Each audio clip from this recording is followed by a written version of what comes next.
Welcome to current news. Trouble for Trump in court. When the judge ruled against him and barred him from doing these things before trial, it made headlines. In this video, I will break it down for you. Before I start, please smash the subscribe button and switch on notifications to always be notified whenever we post any breaking news. In the legal battle to keep former President Donald Trump from appearing on the ballot in Colorado, District Judge Sarah B. Wallace issued a protective order barring threats and intimidation in the case. According to a report from the Raw Story on Friday, September 22, 2023, the lawsuit filed by the watchdog group Citizens for Responsibility and Ethics in Washington, CREW, claims that Trump is not qualified to take office under the 14th Amendment. This provision stipulates that no person could hold office who had engaged in insurrection or rebellion against the United States unless 2/3 of Congress agreed to lift the prohibition. The judge's decision to issue the protective order was in response to growing concerns about the safety of parties involved in the case, including his attorneys and staff.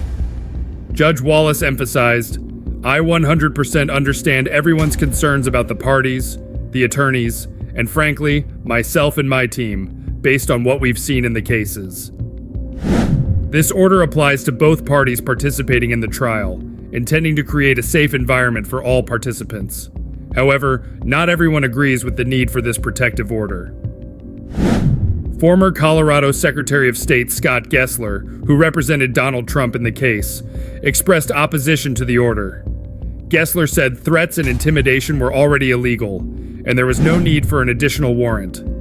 This difference of opinion highlights the tension surrounding this high-profile legal battle. The focus of the trial on the interpretation of the insurrection clause has attracted the attention of jurists and experts.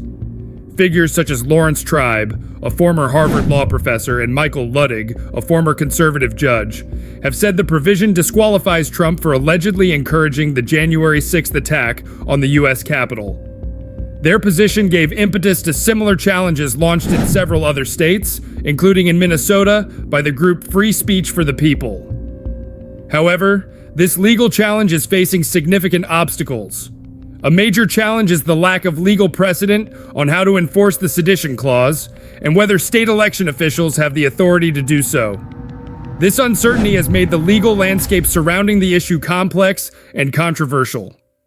As the case unfolds in Colorado, it's clear that both sides are preparing for a legal battle that could have a significant impact on the future of Donald Trump's political career.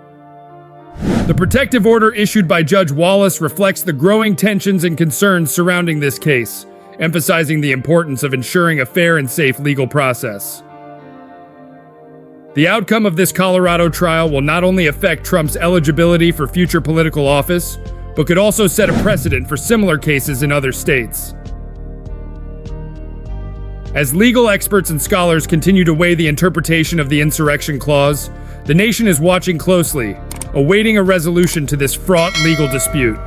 Thank you for watching. See you in the next news.